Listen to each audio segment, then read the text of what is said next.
What are your favorite jobs that you want to do or have done?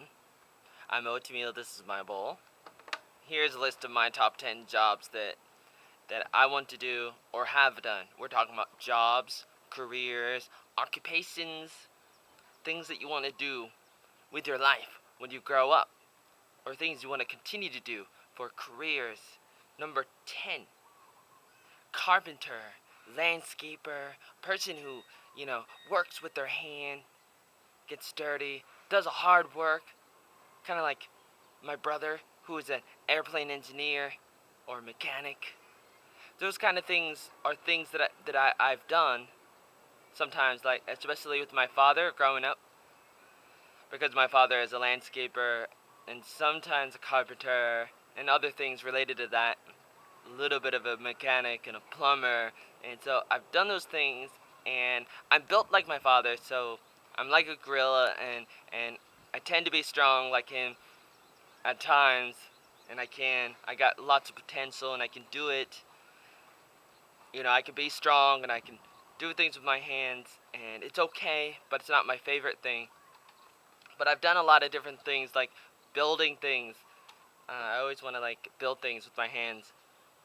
Maybe not like my favorite thing to do, but sometimes I just end up making like a pocketball table, or like different like almost like go-karts or forts, or tree forts, or doll houses for my sister, or outside, and different things like forts and robots and flying skateboards and all these different things that a kid may want to make. And even as an adult, I continue to want to be like an inventor, a designer, somebody who makes things. Number nine, consultant, a historian or a consultant, person who does a lot of research, and then you can go and you can ask me for your favorite top 10 fruits, or research history about where did all the people come from in the world? Are we all related? Or what's gonna make you sick? Or things like that. Like my mother is really good at this. My mother has read a lot of books, and I feel like I want to be just like that. Partly, I mean, I like I like to do my own homework sometimes. I've never really been really good at school. When the teacher tells you to do homework or to do schoolwork and to do certain things, to answer certain questions in certain ways, to be stuck in that kind of dogma, in that kind of rhythm. I I like to be free like a bird. I'm like a bird. I'm gonna fly away. I don't know where my home is. I don't know where my soul is. Because like I want to do what I want to do, how I want to do it, whenever I want to do it, kind of thing. I want to have that option, that kind of freedom to be able to go where I want, and do the kind of research that I want to kind of do. And so I'm more of the kind of person that does self-learning, like self-taught, usually, which can be a bad thing, but it's usually a good thing, and it's more of a lost talent that not a lot of people have, especially like in Asian countries, but like even in the whole entire world, like people don't really know how to do things by themselves, to think on their own. And it's really important to think on your own, to ask your own kind of questions, to do your own kind of research. Number 10, carpenter. Number 9, consultant. Number 8, teacher, counselor, tutor. These are the kind of things that I started doing when I was 9 years old with my younger sister. We were both homeschooled, and I was trying to find ways to teach my sister, to tell my sister what to do, because I'm like a born leader, entrepreneur. I want to be like a restaurant owner, a manager. I want to, be a boss, but partly want to just be a teacher and talk, because I like to talk. I like to talk, kind of like Robin Williams, except maybe I don't have what it takes to do that many impersonations.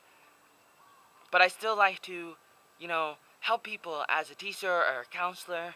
I started being a counselor at camps, outdoor camps. A camp is like an outdoor school. I started working at a Word of Life camp in New York and California.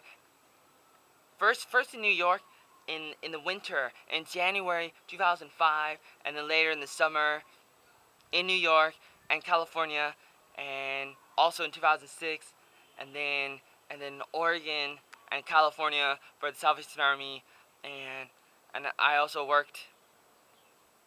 I worked at an after-school program in Portland, Oregon, of the United States, in like 2008, 2009, and then also 2010 at a Salvation Army camp. And so I started started doing these things, and like camps, schools, different programs, a children ministry team for 2 years in New York while I was in college. I was in the children, what do you call it? Children's church, growing up, starting when I was around 2003 or so. And I was also a basketball manager too in high school in my senior year.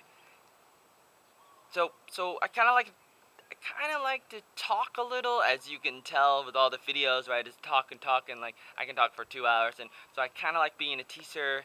And I could put it as number 1 or number 2, but here I'm putting it as number 8, even though I really like doing it, and I like to have a combination of doing a lot of things together. And I like to be a teacher while I'm doing the other jobs, the other kind of work that's on my list.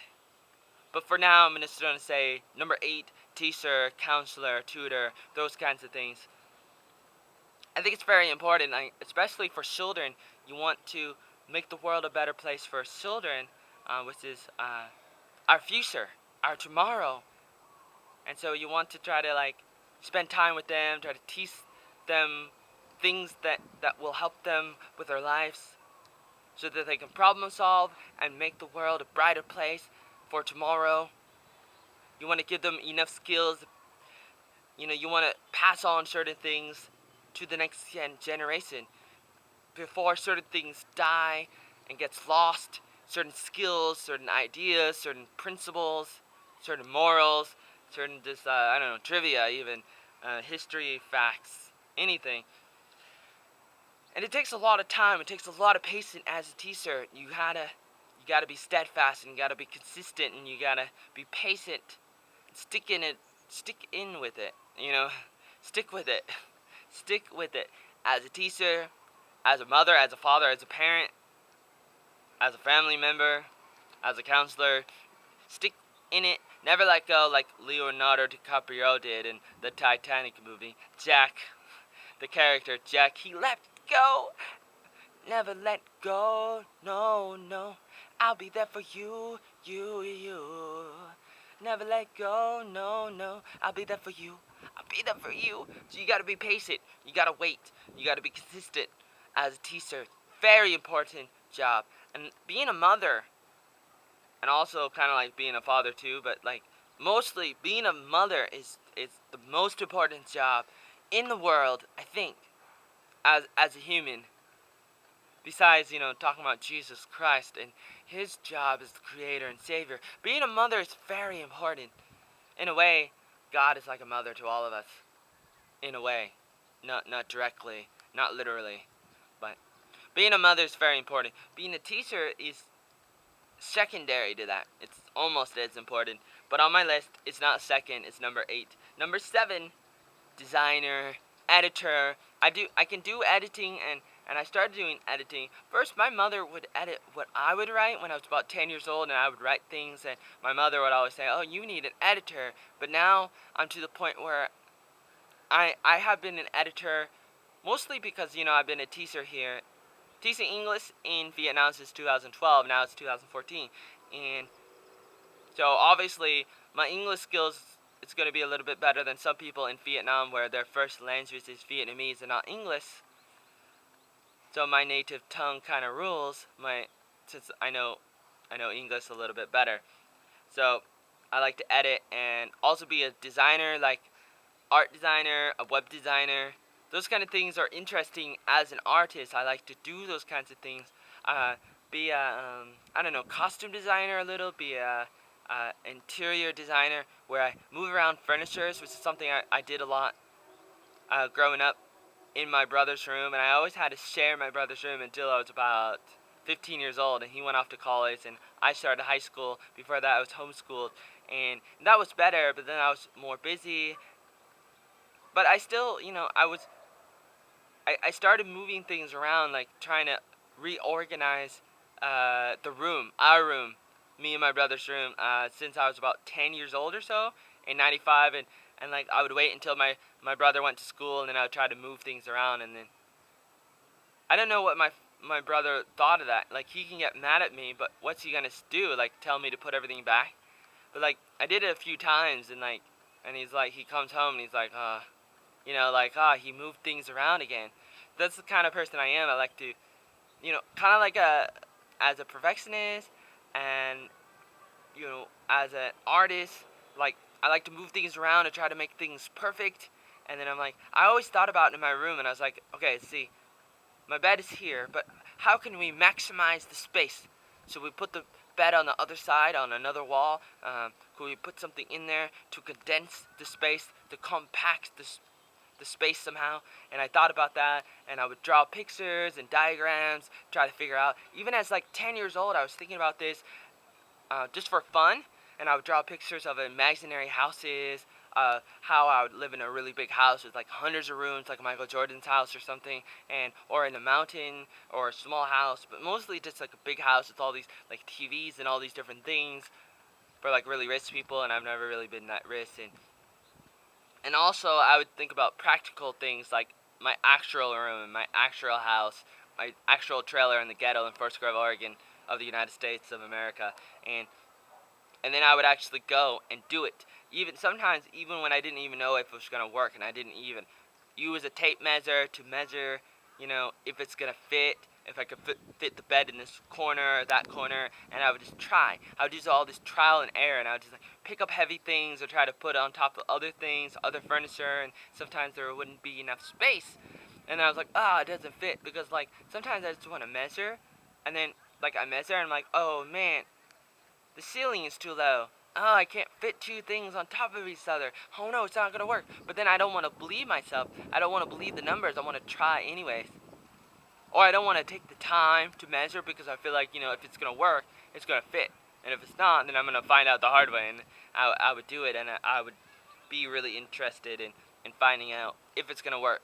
So I'm a designer and editor. Number 10, carpenter. 9, consultant. 8, teacher. 7, designer. Number 6, athlete. Mostly a basketball player. Second favorite sport is volleyball. I can play soccer and tennis and table tennis and maybe a little bit of hockey and pool, baseball. I could probably play a little bit of any sport, especially if it's on like Wii Sport or something, where it's like a video game. I like video games. Really like video games. I should be like a video game player, tester. I'm not the best video game player, but I try my best. So I'm a basketball player, and it's not really a career unless if I was like a coach, and a coach is kind of like a teacher or a counselor. That was number 8 on my list, teacher.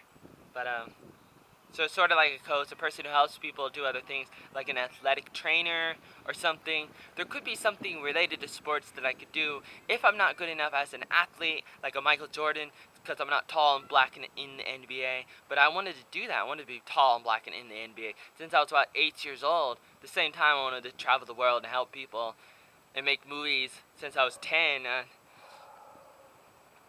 It's kind of sad sometimes when you can't really do everything that you want to do, but you try your best. And there's a lot of things you can learn when you play sports and when you teach other people how to play sports, like teamwork, how to not be selfish like Kobe, which Kobe's not as selfish now. He's a basketball player, if you don't know, in the NBA in America. Kobe Bryant, number 24. He was the number 8. Now he's won over Michael Jordan, who was number 23. Number 4, writer, because I like to write and I like to show people what's on my mind. Which I could show people what's on my mind by talking, if I have a camera like this and I can tell you what I think, and I don't have to just write. But actually, I was a writer before I made this video, and for a really long time. Like, I wrote the script and I wrote it on this piece of paper, and so I'm like a writer, and then that enables me to be a filmmaker. So I kind of have to be both if I want to do both. Or I could just like record myself and not know what to say. And even when I write a script, I want to go off the script. Kind of like Robin Williams a little, and other people too, I'm sure. But being a writer is very important because you're able to like be a journalist. You're able to, send messages to people and tell people what you think, and you can tell people stories of history, your point of view. You can try to persuade people. There's a lot of different things. You can write stories, and stories are very important. I'm a storyteller like George Lucas and Steven Spielberg. I was gonna call him Spielberg. Like, if he's made out of steel, like the $6 Million Man, or the Man of Steel, or RoboCop or something. But he's not Spielberg. It's Spielberg. I don't know why. That's his last name. He's a director, producer, and so is George Lucas, the creator of Star Wars. Number 3, musician, because I like to sing. I like to sing, and I play guitar since 2008. I started playing piano since my mother plays the piano. My father and my older sister plays guitar, and I started learning guitar at Camp Karate, a Salvation Army camp in Boring, Oregon, in 2008, when I was helping other campers, other children, learn how to play. And so I started learning a couple chords. And then at another camp, another Salvation Army camp, Redwood Glen, in Scotts Valley, near San Jose and San Francisco, in 2010, the summer of 2010, I started learning piano. And let me think about that. Hold on. Let me think about that. Huh. When did I start learning? When did I start learning piano? It may have been. Oh man. It may have been 2008. I started learning some piano from Lincoln Hawk. I think. No, I don't know. Yeah, he may have taught me a little. I don't know what year, but he told me about the Ninja Turtle. Use 3 fingers and go every other key. And that was like at WII, Western Youth Institute. It's like a camp for 1 week for like teenagers and young adults. And it's a Salvation Army camp thing that we do every year. And I went to one of his classes, and he was talking about songwriting, and he taught me how to play a little bit of piano, and I started learning like 2008, 2010. So I've been kind of singing and dancing since I was like 3 years old. But even when I couldn't really talk well, I had problems talking, but I would try to sing, but I wouldn't sing the words right, so I would just make up the words. Like one of my favorites, and my brother remembers this, and I would do the Aladdin song. It's a Disney cartoon story called Aladdin, and one of the songs called Prince Ali Baba Noir or something. The Prince Ali Baba Noir in a Babwa, you the most little bandi da vo. And I'm standing no to the lie, didn't mother star. Something like that. So I like to dance and sing and play guitar and piano and a little bit of drums, make music videos. I like to, be a songwriter. I wrote a couple different songs for guitar and piano, and most of the time I just come up with songs when nobody's listening, and I make up the words. It's easier to make up a song when you don't have to play guitar and piano, but it's a little harder when you have to play piano and guitar too, but I can still do it. It's very interesting because you can tell a story as a writer. A little bit as an athlete you can tell stories, but mostly as a writer, as an artist, as a musician, you're able to tell people stories through things that you write. And you want to tell stories because stories are amazing. You know that cavemen or Indians, they go around that campfire and they tell stories, and the old man usually he tells stories and he passes on stories of the old, legends, myths, sometimes true stories based on a true story. And and they tell it to the children and to the next generations, and we call that like oral traditions. And even back before people didn't do any writing, before writing was invented, before the time of history, prehistory events, like before things were written down or not written down as much, like people would pass things down by talking, oral tradition, through the mouth, mouth to mouth resuscitation, no, through, just like telling stories, and it has a really powerful effect, and it would just go on. And sometimes stories would get exaggerated and turned into myths and legends, like maybe King Arthur and the Greek gods and a lot of gods from different cultures and countries all around the world. Things can get exaggerated, and there could be a true story about a person, and then like hundreds of years later or thousands of years later, the story becomes, not about just a regular man, but about like tall Bunyan. There was a story about a lumberman, lumberjack man, who like cuts trees, but then the story got exaggerated, like even like in America, I think. And then I don't know how many years, like after a few decades, it became like the story was about a tall man who's like more than 100 feet tall, like as tall as this crane here. This crane that's taking care of the building, picks up heavy things. You know what a crane is, not a bird.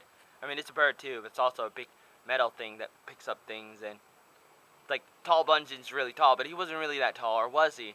But legends and myths go crazy. Like maybe in 1,000 years from now, people will tell stories about Michael Jordan and say that Michael Jordan was like a alien. Like they kind of say Dennis Rodman's an alien in Men in Black, or like he's a really tall person or something. So stories can exaggerate over time. Number 2, filmmaker, actor, in like making movies, all the different things that goes into making movies as a producer, director, and mostly as an actor. Since I started making movies since about 95 as a writer. I started writing for the first 1-hour movie called The Power Rangers, and so I was a writer, and then like kind of like a producer and a director, and I got like my family and friends to help me for like a few days, for about 5 different days, from like Saturday to like about Tuesday, just like in the beginning of February 1996, before I turned 11 years old. And it was kind of like a birthday present for me and my brother, since my father came home with the camcorder for my brother, and so we started making videos like the Power Rangers and Little Red Riding Hood, and we went on to make other videos and stuff, and like Red Dog, a Gangster Run movie with starring Red Dog in 2001 with my camcorder this time around. But and even to this day, I continue to do these kinds of things, like this video, for example.